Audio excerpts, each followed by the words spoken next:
You love her voice, you love her looks, but Melissa loves comic books. Hi everybody, welcome back. It's been a little while again. So I am dressed a little casual today. This was work on the yard day, and so I'm wearing my Animal Crossing t-shirt, and also to celebrate the fact that I started playing Animal Crossing again on the 3DS, my favorite incarnation of the game. But that's not why you came here today. You came here to talk to me about old comic books, so let's get into it. Dumpty Dumpty Dum. What comic book are we talking about today? Oh yeah, Detective Comics. With my birthday month interviews over, it's time to go back to 1938 and look at another title that came out post Superman.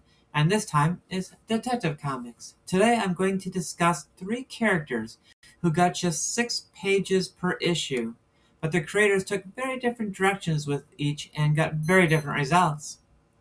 Speed Saunders is still the lead feature, and will be until December, so let's start there. The art chores have been handed from DC workhorse Craig Flessel to Fred Gardiner, fresh to DC Comics since his defection from Centaur Comics. And Gardner is both well and poorly suited for Speed Saunders at the same time. On the plus side, his use of shadows is perfect for a noir detective story, but as perfect as his composition and draftsmanship may be, his figure work always comes across as stiff and emotionless. Gardner Fox was a 26-year-old lawyer when, seemingly on a lark, he started writing comic book stories. He started with a Speed Saunders story for a little side income because, well, this was the 1930s and everyone needed a little side income, just like today. It's not clear when Fox first started writing Speed Saunders. It was sometime between issues 4 and 18, but his first character was definitely Speed, and it seemed he liked writing stories more than lawyering because, as time went on, he wrote more and more stories, taking over additional characters like Bruce Nelson, Steve Malone, and Zatara. And he did have a lot of ideas for stories. A corpse stuffed into a manhole led to grave robbing opium smugglers. A spy kidnapped an inventor's daughter to get her father's plans, and the only way down to the spy's remote cabin involved climbing a long rope and then finding your way past snakes using some snake trivia. A locked room murder mystery with 2 red herring clues resolved in a neat 6 pages. There's a counterfeiting ring with a mystery boss and a nice twist to who that boss is. There's a really racist story about a murder in Chinatown to get a statue of Buddha, but if you can choke down the stereotypes, the art does look really good. There's a murder mystery where we know the investigative writer living in Speed's building died from poison, but the mystery is figuring out how it was administered. That story has some fun meta humor in it, involving Speed reading an issue of Detective Comics in the beginning. And the final panel, he has his hands resting on the panel that reads "The End." There's another murder mystery after that, a lot of murder mysteries, where the man's final words are "snow falling upward," and 3 suspects with motive were all near the scene with guns, but none of them had been fired. Finally, yet another murder mystery. This man is killed on the ski slopes during Speed's vacation to the mountains by being skewered with a thrown ski pole. This also is the first time that Speed's story is featured on the cover. Um, Evidence at the scene suggests a woman did it, as this woman was framed by a man who tries the same attack on Speed when Speed is getting too close to solving it. This last story has the most unusual page layouts, as well as one panel where Speed delivers a knockout punch with a giant starburst pattern behind him, just to emphasize the power of the blow. It's not kinetic energy. Guardineer knows his limitations, and he doesn't convey kinetic energy well, so he substitutes another kind of energy to take its place, and we're going to see this get imitated by important artists still to come. Here I have to pause and share that, going back to the early 2000s, I became convinced in this theory that I had that you cannot tell a good comic book story in less than 12 pages. Speed Saunders has been making me question that assumption. My first reason for 12 pages was in fewer pages, there isn't room to get to know and care about the characters. And that definitely is true with the Speed Saunders stories. Speed doesn't have a personality or any kind of life outside of crime solving. But to be fair, this was true about a lot of characters at this time. My second reason was that, with a short page count, that meant that the hero has to be infallible because there isn't room for the hero to make mistakes. But that is not true in these stories. Speed gets hunches that turn out to be wrong and he has to adjust. He makes mistakes and gets captured. The pacing on these stories is a model of efficiency. Okay, our next character is Larry Steele. While Speed Saunders has been around since issue number 1, Larry didn't debut until issue number 5. While Speed Saunders stories are super tight, done in one stories, Larry's feature, which is also 6 pages long, sometimes gets more pages per story because of continuations. So sometimes they'll run 2 issues. His very first outing took 5 issues to finish. This feature is the product of Will Ely, another artist whose work I respect and who you've heard mentioned quite a few times already on this channel because he was a real workhorse around this time, cranking out a lot of art. The first story during this period is the second half of a two-parter where Larry is abducted as part of a plot to kill him, but he gets away and wins the day.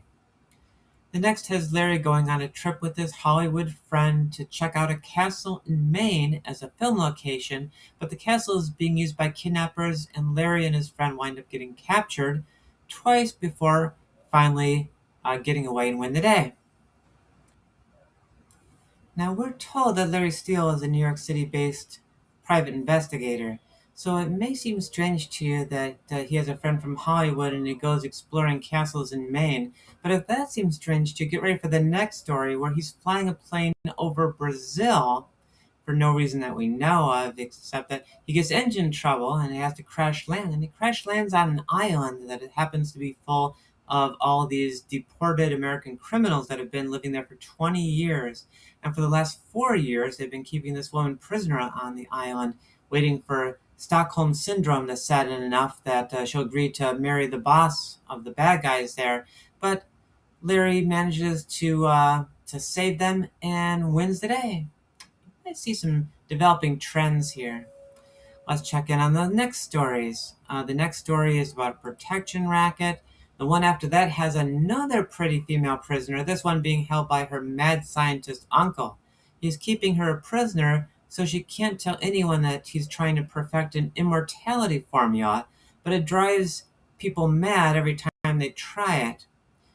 That one also isn't in New York City, though it may be in New York at least. And then the last adventure has Larry being framed for the murder of a butler and the theft of jewelry from his good friends, Lord and Lady Ashley, and I guess now he's in England? Never once does this man seem to be working for a client in his home city. He must be a pretty lazy private detective and just likes to travel all the time.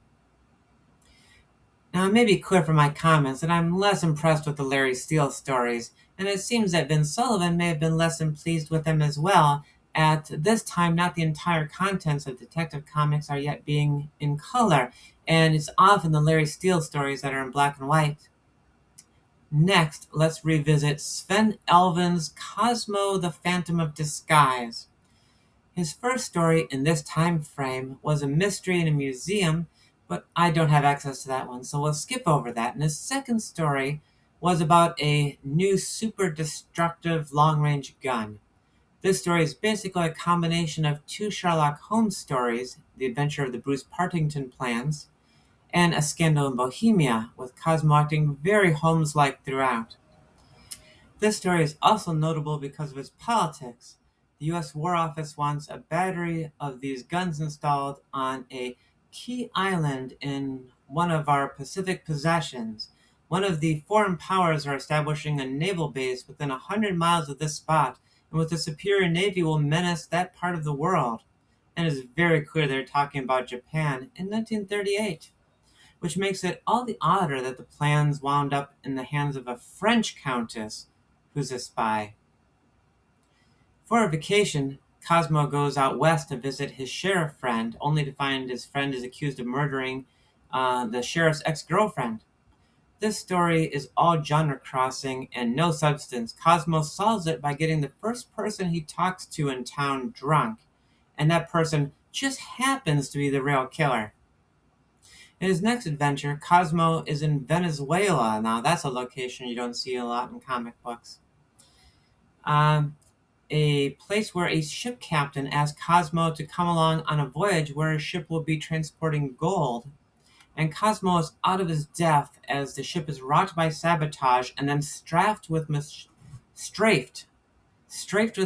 gun fire. So a lot of strafing and strafing going on from airborne pirates. But Cosmo trails the pirates and bluffs them into surrendering. Then Cosmo is back in the States and foils a plot to steal a speedboat in order to use it to smuggle drugs. Circa 1938, comic books were not shy about talking about drugs and drug use. Cosmo somehow missed an issue. Maybe they skipped a deadline or something. And then he returns to stop a jewel thief in a story where both sides rely on deception. The thief fools museum guards with a fairly clever ruse, pretending to be a police inspector there to catch the jewel thief, but he actually is the jewel thief. But Cosmo happens to be there as well and sees through the disguise and sabotages their plan while dressed as a rural hick. The very last story of the year brings us back into Sherlock Holmes territory, this time inspired by The Adventure of the Empty House, but with trying to steal a young man's inheritance, substituting for revenge for killing Moriarty. So Cosmo's stories are pretty hit or miss, depending on whose story Elven happens to be borrowing from. As a Sherlock Holmes stand-in, Cosmo isn't bad at it, and he actually kind of looks like Sherlock Holmes.